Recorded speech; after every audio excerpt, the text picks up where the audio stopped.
Chhattisgarh encounter పై ఉమ్మడి ఆంధ్రప్రదేశ్ విశ్రాంత DGP HJ దొరతో మా ప్రతినిధి నగేష్ చారి ముఖాముఖిని ప్రత్యక్ష ప్రసారం ద్వారా చూద్దాం. మావోయిస్టులకు గట్టి దెబ్బ తగిలింది. పార్టీకి నేతృత్వం వహిస్తున్న కేంద్ర కమిటీ ప్రధాన కార్యదర్శి నంబాల కేశవరావు మరణించడం అనేది పార్టీకి తీరని దెబ్బగానే చెప్పవచ్చు. కేంద్ర బలగాలు పోలీసులు దీని ఒక ఘన విజయంగా భావిస్తున్నాయి. స్వయంగా కేంద్ర హోంశాఖ మంత్రి ప్రకటించారు.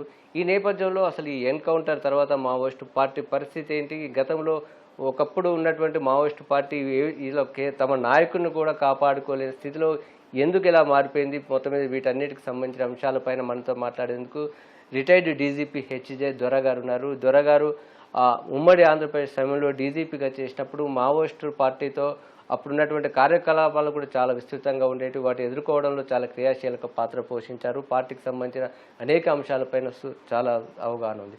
సార్ హెచ్జే దొర గారు నమస్తే సార్.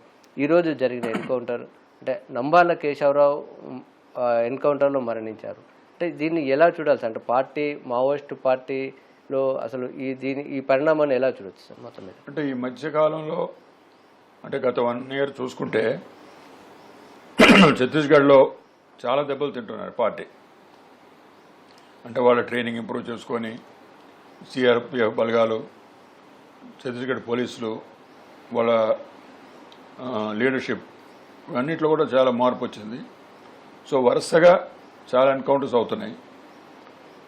అండ్ కొన్ని ఇప్పుడు కరిగుట్ట ఇమేజ్ అయింది. ఇప్పుడు అబూస్మడ్లో అయింది అంటున్నారు. అది ఒకనొకప్పుడు నక్సలైట్స్ బాగా అంటే కొంచెం ఛత్తీస్గఢ్ కొంచెం మహారాష్ట్ర కలిసి ఉంటాయి. సో ఎవరు ఇక్కడ రాలేరని ఒక ఇంప్రెషన్ ఉండేది, నక్సలైట్స్ అక్కడ ముట్టుకోలేరని. అలాంటి ఏరియాలో వీళ్ళు వెళ్ళి వాటి మీద పట్టు సాధించారు. సో ఈ మధ్య వరుసగా ఎన్కౌంటర్స్ అవుతున్నాయి. ఇతను పార్టీ జనరల్ సెక్రటరీ అంటే నెంబర్ 1 మ్యాన్. సో అక్కడ ఉండి ఇవన్నీ నడుపుతున్నాడు. సో ఈ ఈ ఎన్కౌంటర్లో మరణించడం చాలా తీవ్రమైన నష్టం పార్టీకి. అంటే నాయకుడు చనిపోతే డిమోరలైజ్, కాడర్ అంతా డిమోరలైజ్ అవుతుంది. ఇప్పటికే డిమోరలైజ్ అయ్యారు, చాలామంది సరెండర్ అయ్యారు, చాలామంది అరెస్ట్ అయ్యారు, చాలా ఎన్కౌంటర్ జరిగాయి ఈ మధ్యన పెద్ద వాళ్ళు కూడా. సో ఆ బ్యాక్గ్రౌండ్లో చూసుకుంటే ఇది చాలా కోలుకోని దెబ్బండి. ఛత్తీస్గఢ్ ఎక్స్ట్రీమిస్ట్ యాక్టివిటీకి చాలా నష్టం ఇది. అంటే ప్రత్యేకంగా నంబాల కేశవరావు అంటే దాదాపుగా 5 దశాబ్దాలు 50 సంవత్సరాలుగా పార్టీలో వివిధ హోదాలో ఉన్నారు. అంటే ఆయన అంటే మావోయిస్టులో పార్టీలో చేసినటువంటి క్రియాశీలకంగా అంటే ఎలాంటి పాత్ర పోషించారు? ముఖ్యంగా ఎలాంటి ఘటనలో ప్రధానంగా ఉన్నాడు సార్? అంటే ఆయన ముందు regional engineering college Warangal student ఉండేవాడండి. అప్పుడే బాగా ఈ రాడికల్ స్టూడెంట్స్ వీటిలో పాత్ర తీసుకొని చాలా మిలిటెంట్గా ఉండేవాడు. అక్కడే గొడవలు, ఏదో హాస్టల్లో గొడవలు వస్తే ఒకళ్ళని చంపేశారు, ఒక స్టూడెంట్ని. ఇయర్స్ క్రితం నేను చెప్తున్నా. చంపేసి అప్పుడే అండర్గ్రౌండ్ అయిపోయాడు. ఆ మూమెంట్ నుంచే అండర్గ్రౌండ్ అయిపోయి, బికాజ్ ఎడ్యుకేటెడ్ మ్యాన్, ఇంజనీర్ ఇదంతా ఉంది కదా, బ్యాక్గ్రౌండ్ ఉంది కదా. సో డెడికేషన్ ఉంది, బాగా నమ్మకంతో ఉండేవాడు. అందుకు పార్టీలో అంచెలంచెలుగా ఎదుగుతుండేవాడు. ఇతను ముఖ్యమైన పందా ఏంటంటే పార్టీని మిలిటరైజ్ చేయాలి. ఈ ప్రస్తుతం ఉన్న పోలీస్ డిపార్ట్మెంట్ ఎదుర్కోవాలంటే పార్టీని మనం మిలిటరైజేషన్లో మార్చాలి. అంటే కొత్త టాక్టిక్స్ చెప్పాలా, కొత్త ట్రైనింగ్ ఇవ్వాలా, ఆలివ్ గ్రీన్ యూనిఫామ్స్ ఎలాగా వాళ్ళకి ఇస్తున్నారు, వెపన్స్ సంపాదించాలా. సో ఆ విధంగా ట్రైనింగ్ ఇచ్చి మనం అగ్రెసివ్గా ఉండాలి. మనం మామూలుగా ఏదో సంబంధంగా రియాక్ట్ కాదు, మనం అగ్రెసివ్గా ఉంటే మనం పై చేయిలో ఉండాలి అని చాలా లిటరేచర్ వాళ్ళు చదువుతుంటే మాకు ఈయన అలాగా ఎదిగి సెంట్రల్ కమిటీ మెంబర్ అయ్యాడు. ఈ ముఖ్యంగా ఈ మిలిటరీ కమాండ్ అని ఒకటి పెట్టారు. ఆ మిలిటరీ కమాండ్ అంటే ఒక స్ట్రక్చర్, కొన్ని దగ్గర మిలిటరీ ప్లటూన్స్ ఉండేవి, కొన్ని దగ్గర మిలిటరీ మినిషియా ఉండేది. వీళ్ళందరికీ హెడ్ ఈయన దేశంలో చేసి పార్టీని అగ్రెసివ్గా చేయడంలోనూ మిలిటరైజేషన్లోనూ చాలా పాత్ర పోషించాడు. దాంతోనే అందుకే వాళ్ళు చాలా తీవ్రమైన ఆ రోజుల్లో మన ఆంధ్రప్రదేశ్లో కూడా చాలా నష్టాలు మా పోలీస్కి చేశారు. ఎందుకంటే ఈ మైన్స్ పేల్చడంలో కానీ, తర్వాత టాక్టిక్స్ ఎలా అటాక్ చేయాలి పోలీస్ స్టేషన్, వాళ్ళ వీక్ పాయింట్స్ ఏమిటి, మన స్ట్రాటజీ ఎలా ఉండాలా, ఇవన్నీ ఈ ట్రైనింగ్ ఇచ్చిన వీళ్ళే. ఆ ఇన్సిడెంట్స్ కానీ పుస్తకాలు చదువుతుంటే మీకు ఆశ్చర్యపోతారు. అంత క్షుణ్ణంగా మైన్యూట్ డీటెయిల్స్తో కూడా వాళ్ళు వర్కౌట్ చేసుకొని అటాక్ చేశారు. అవన్నీ అటువంటి వీటికంటే కూడా గణపతి మెయిన్ రీజన్. కేశవరావు మీరు అన్నట్టు గణపతి తర్వాత రాజీనామా చేయగానే నంబాల కేశవరావు అనే పార్టీకి పగ్గాలు ఇచ్చే అంత అంటే అలాంటి స్థాయి. ఇది నేను చెప్తున్నది కొన్ని ఒక 20-30 సంవత్సరాలు జరిగిన విషయాలు ఇవి. నేను టూకీగా చెప్తున్నాను నేను. అవునవును. అతను సిసి మెంబర్ అయినాక అతను తర్వాత అతను సెంట్రల్ కమిటీ కూడా సెక్రటరీ అయ్యాడు కదా. అప్పుడు ఆయన తెచ్చిన బంధాల్లో కూడా మార్పు అనమాట ఇది. మిలిటరైజేషను, అగ్రెసివ్గా ఉండాలి, శత్రువుని మనం ఏమాత్రం లెక్క చేయకుండా కొట్టాలి, ఇలాంటి థియరీస్ అవన్నీ పెట్టి ఆయన చాలా ఏరియాస్ అన్ని తిరిగి వాళ్ళు ప్రతిదీ రాసుకుంటారు. వాళ్ళు అంటే వాళ్ళ సిద్ధాంతం ఏంటి, ఆ సిద్ధాంతం అందరూ సెంట్రల్ కమిటీ అప్రూవ్ చేయాలా, చేసాక అది రాష్ట్ర కమిటీలు పంపాలా, వాళ్ళ అది చేయాలా. ఇలాగా ఈ వీటిలో వాళ్ళ లిటరేచర్లో ఈయన ఇవన్నీ సమకూర్చి సెంట్రల్ కమిటీ అందరినీ కలిసి వాళ్ళు ఒప్పుకొని ఈయన పందాలోకి అందరినీ తీసుకొచ్చాడు. అప్పుడే వాళ్ళు చాలా అగ్రెసివ్గా ఉండేవాళ్ళు ఆ రోజుల్లో, ఎక్కడైనా వాళ్ళు ఉంటే. ఇప్పుడు ఛత్తీస్గఢ్లో కూడా ఎంతమంది చంపారండి వాళ్ళు, ఎంతమంది పోలీసులని, సిఆర్పిఎఫ్ వాళ్ళని చంపారు. మొన్న 2-3 years క్రితం కూడా మన ఆఫీసర్స్ కూడా కొంతమంది సిఆర్పిఎఫ్ ఉండేవాళ్ళు. కానీ ఆ పాఠాలు నేర్చుకొని ఛత్తీస్గఢ్ పోలీసు ఇవాళ అనుభవాలతో అన్నీ తెలుసుకొని వాళ్ళ టాక్టిక్స్ మార్చి, వాళ్ళ ట్రైనింగ్ విధానాలు మార్చి ఇప్పుడు మంచిగా బాగా అటాక్ చేస్తున్నారు. మంచి రిజల్ట్స్ వస్తున్నాయి ఛత్తీస్గఢ్ పోలీసు. సాధారణంగా అంటే కేంద్ర కమిటీ ప్రధాన కార్యదర్శి అంటే వారు అంటే అడవుల్లో కాకుండా బయట ఉంటారనో, లేక ఉన్నా కూడా చాలా వాళ్ళకు సెక్యూరిటీ ఉంటుందని అంటున్నారు. కానీ ఇన్సిడెంట్ చూస్తే దాదాపు 27 మంది ఆయనతో ఉన్నారు. అంటే జనరల్గా ఎప్పుడు ఇలాగా ఉంటుందో, ఈసారి ఇక్కడ ప్రత్యేకంగా ఏమైనా జరిగింది చెప్పలేము. వాళ్ళకి ఏదో కొన్ని స్థావరాలు ఉండొచ్చు అక్కడ. ఇప్పుడు కరెగుట్లు అనుకుంటే అదొక మంచి స్థావరం. మొన్న పేపర్స్లో కూడా వచ్చింది కదా, చాలా బంకర్స్ ఉండేవని, ఇవన్నీ ఉండేవని. అలాగే ఆల్వేస్ అది వాళ్ళ ఇంపార్టెంట్ స్థానం అది. ఇప్పుడు ఏంటంటే పోలీసు అవి ఛేదిస్తున్నారు, ఆ స్థావరాలకు కూడా వెళ్ళి ఎదుర్కొంటున్నారు. వీళ్ళకి ఇన్ఫర్మేషన్ కూడా వస్తుంది. ఇన్ఫర్మేషన్ వచ్చినాక ఇంకా సక్సెస్ అవుతున్నారు. సక్సెస్ వచ్చిన కొద్ది ఇన్ఫర్మేషన్ వస్తుంటుంది. అది మనం సక్సెస్ కానప్పుడు ఇన్ఫర్మేషన్ రాదు మనకి. వీళ్ళు మనం ఏం చేయగలం, మనం ఆహుతైపోతామని ఎవరు మనం ముందుకు రారు. మనం కొట్టగలమనే ధైర్యం వస్తే ఇన్ఫర్మేషన్ కూడా జనం ఇస్తారు.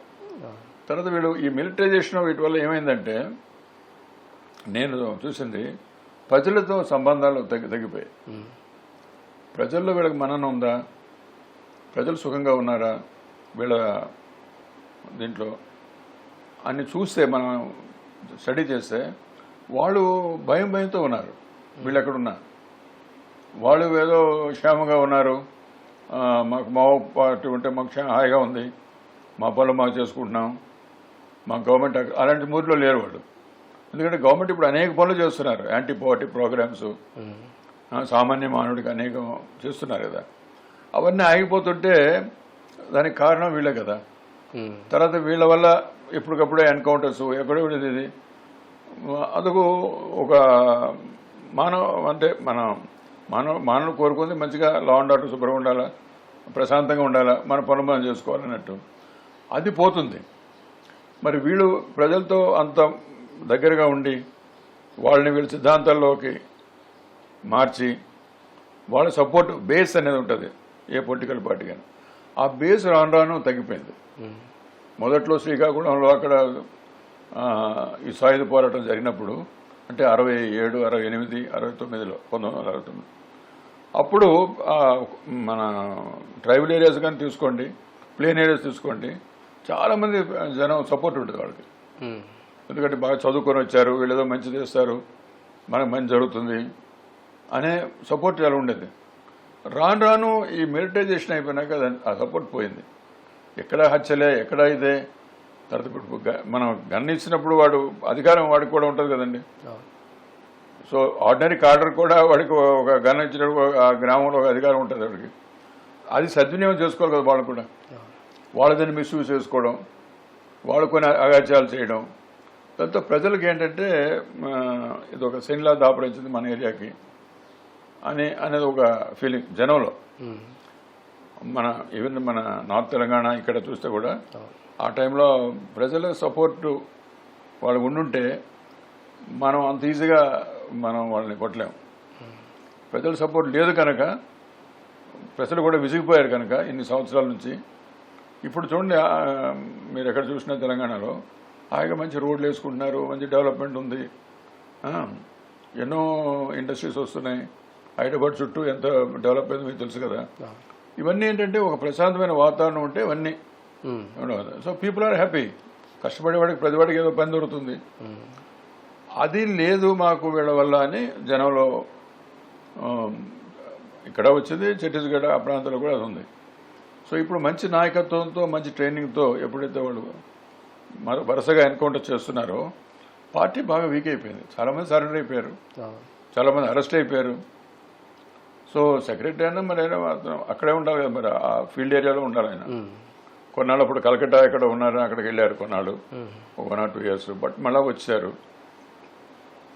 ఫీల్డ్ ఏరియా ఉండి మరి ఇవి తప్పేటట్లేదు అంటే ఎన్నాళ్ళకి. అంటే ఇప్పుడు మావోయిస్ట్ పార్టీ పరిస్థితి ఏంటంటే మీరు అన్నట్టు కేంద్ర కమిటీలో ఉన్నట్టు ప్రధానంగా సిద్ధాంతాలు నమ్మేవారు చాలా వరకు కూడా వయసు పైబడిన వారు, చాలా మంది అనారోగ్యంతో అంటే ఇప్పుడు ఆ పార్టీ భవిష్యత్తు ఎలా చూడొచ్చు, ఎలా కనిపిస్తుంది సార్? నాకైతే పెద్ద భవిష్యత్తు లేనట్టే ఉందండి. ఎందుకంటే జనంలో హింసా కార్యక్రమాలు అంత ఆమోదించలేదు జనం. అంటే రెవల్యూషనరీ పందా ఇవన్నీ కూడా ఉన్నాయి. ఇప్పుడు అవసరం లేదు ఇప్పుడున్న ప్రజలకి. ఎందుకంటే గవర్నమెంట్ నువ్వు మార్చుకోవచ్చు కదా. ఓ పర్టికులర్ గవర్నమెంట్ మీద నీకు విశ్వాసం పోయింది, 5 years అది మార్చేస్తున్నారు జనం. అందరు జనం కూడబలుకున్నట్టు మార్చేస్తున్నారు కదా, నువ్వు ఎంత డబ్బు ఖర్చు పెట్టినా ఏం చేసినా. సో మనకి ఈ ఆయుధం ఉంది. అండ్ మన వాయిస్ కూడా ఇప్పుడు ఎమ్మెల్యేస్ కానీ వీళ్ళు కానీ అందరూ ప్రజలతో ఏకీభావంతో ఉండి ఏవో డెవలప్మెంట్ కార్యక్రమాలు కొన్ని ఆ ఏరియాలో చేయాలి కదా. చేయకపోతే మళ్ళీ 5 years అయితే ఆయన చూడాలి కదా, మళ్ళీ నిల్చోవాలి కదా ఎలక్షన్కి. సో ఇటువంటి సమయంలో ఈ రెవల్యూషనరీ పందా అవసరమా? వీళ్ళు ఎక్కడో అండర్ గ్రౌండ్ అయిపోయి ఏదో కాడరు అని చెప్పుకొని ఎక్కడో ఉండే యూజీ కాడర్ని, మిలిటరీ స్ట్రెంత్ అని ఇవన్నీ కూడా మనకి పెద్దగా ఉపయోగం లేదని ఒక ఫీలింగ్.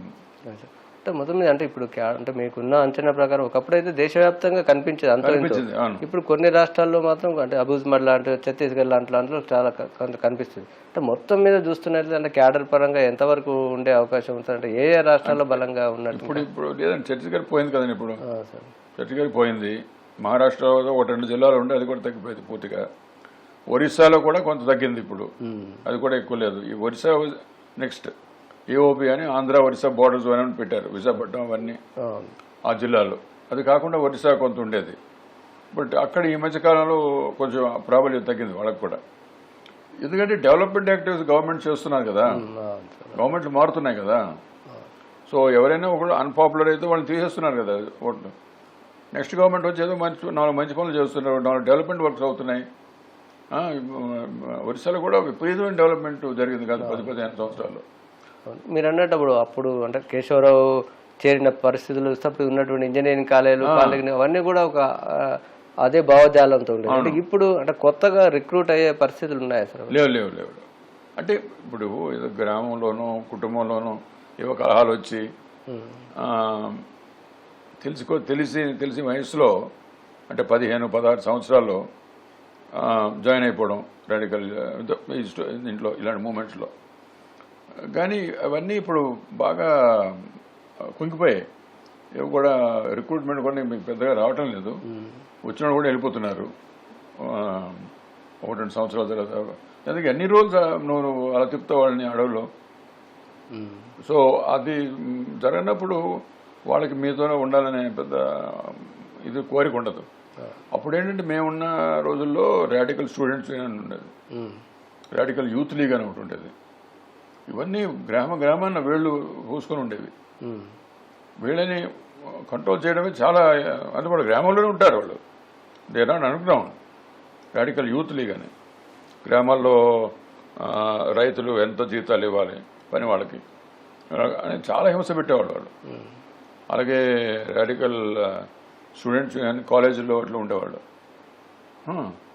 సో వీళ్ళు ఎక్కడున్నా వీళ్ళు మొత్తం కంట్రోల్ వీళ్ళదే ఉండేది. అదే మీటింగ్లకి వాటికి పెట్టడం, స్తంభాలు కట్టడం, ఏది మన ఎవరో చనిపోయారని స్తంభాలు కట్టడం, ఇవన్నీ చేస్తుండేవాళ్ళు. చాలా తర్వాత డబ్బు కూడా బాగా కలెక్ట్ చేసేవాళ్ళు. అప్పుడు గవర్నమెంట్స్ కొంచెం లూజ్ అయిపోతే, క్లారిటీ లేకపోతే, లూజ్ అయిపోతే వెంటనే ఆ అవకాశం తీసుకొని విపరీతంగా డబ్బులు కలెక్ట్ చేయడం, వెపన్స్ తెప్పించుకోవడం, ఇలాంటివి చేసేవాడు. అప్పుడు గవర్నమెంట్ ఇప్పుడు మనకి ఛత్తీస్గఢ్లో చూసింది ఏంటంటే చాలా స్థిరంగా బీజేపీ ఇక్కడ ఉంది, సెంటర్లో కూడా ఉంది. వాళ్ళు చాలా క్లియర్గా హోమ్ మినిస్టర్ గారు, ప్రధానమంత్రి గారు ఇలాంటి యాక్టివిటీస్ వద్దు, మనకి భవిష్యత్తు పెద్ద ప్రయాణం ఉండదు, మనం కోరుకోవాల్సింది ఏంటంటే అభివృద్ధి కావాలి మన దేశం, అందుకు అభివృద్ధి కావాలంటే శాంతి కావాలి. సో అలాగే వెళదామని ఒక నిర్ణయం, క్లారిటీ ఉంది. ఆ క్లారిటీ ఉంటే ఫీల్డ్లో ఆఫీసర్స్ పనిచేయడం కూడా చాలా ఇష్టపడతారు, అంటే తేలిక అవుతుంది.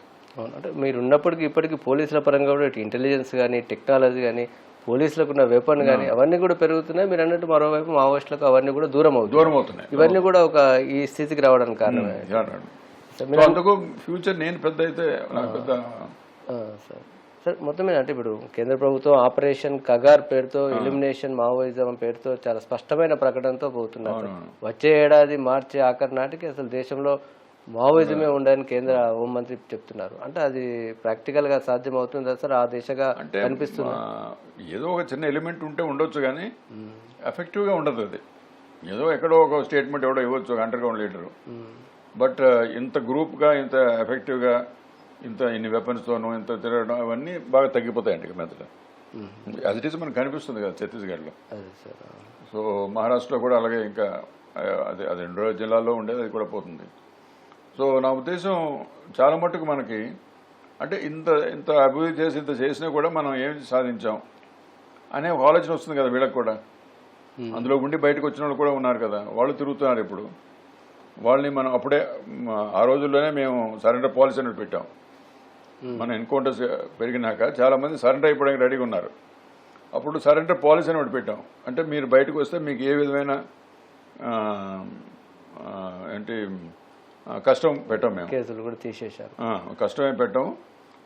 కేసులు ఉంటే మీరు కోర్టులో చూసుకోండి, మా సైడ్ నుంచి ఏమి ఉండదు, మీరు మామూలు లైఫ్ బతకండి, మీకు కొంత రీహాబిలిటేషన్ కూడా ఇస్తాం, కొంత సాయం కూడా చేస్తాం, మీరు మామూలు బతకండి అని మనం చెప్పి అది దాన్ని కట్టుబడినాం.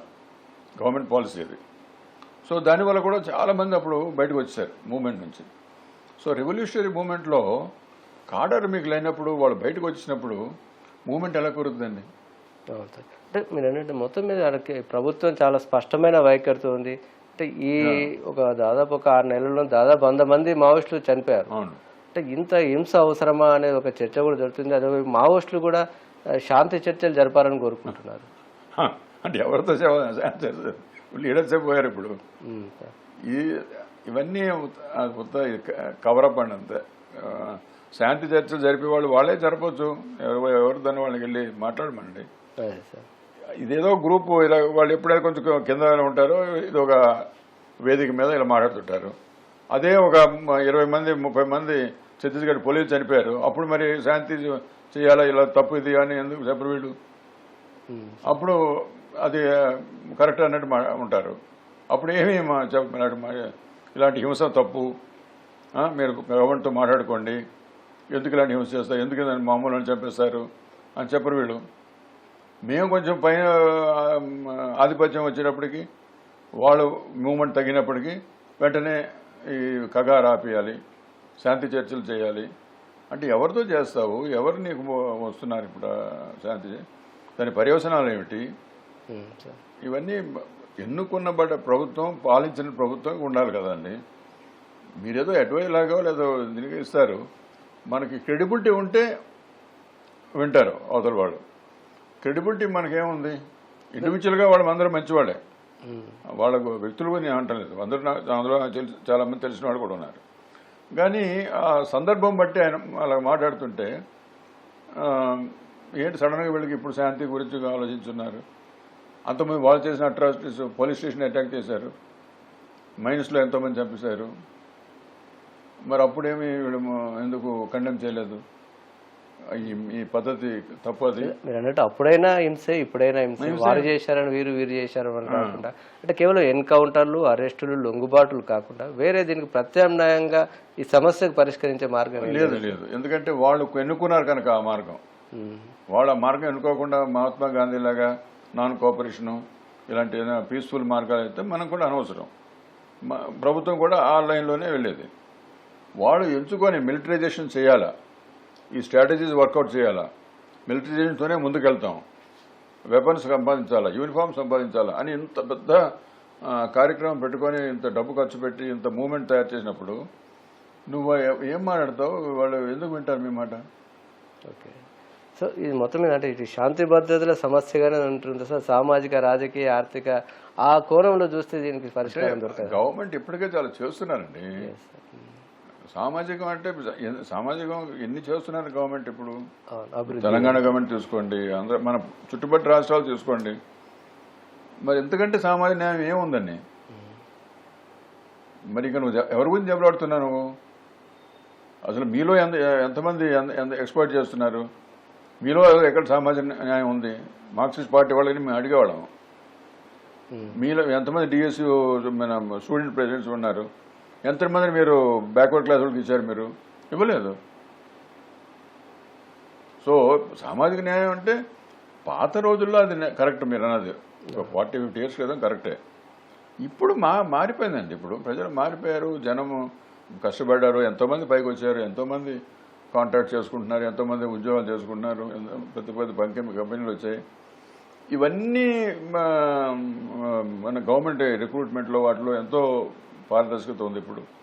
సో ఇవన్నీ వదిలేసి మీరు సామాజిక న్యాయాన్ని వెపన్ పట్టుకుంటున్నారు. ఎందుకని వెపన్ పట్టుకుంటే మరి దానికి ఎలా జవాబు చెప్పడం? బాధ్యత గల ప్రభుత్వం, ప్రజల చేత ఎన్నుకోబడిన ప్రభుత్వం, వీళ్ళకి మరి లా అండ్ ఆర్డర్ మెయింటైన్ చేయొద్దా?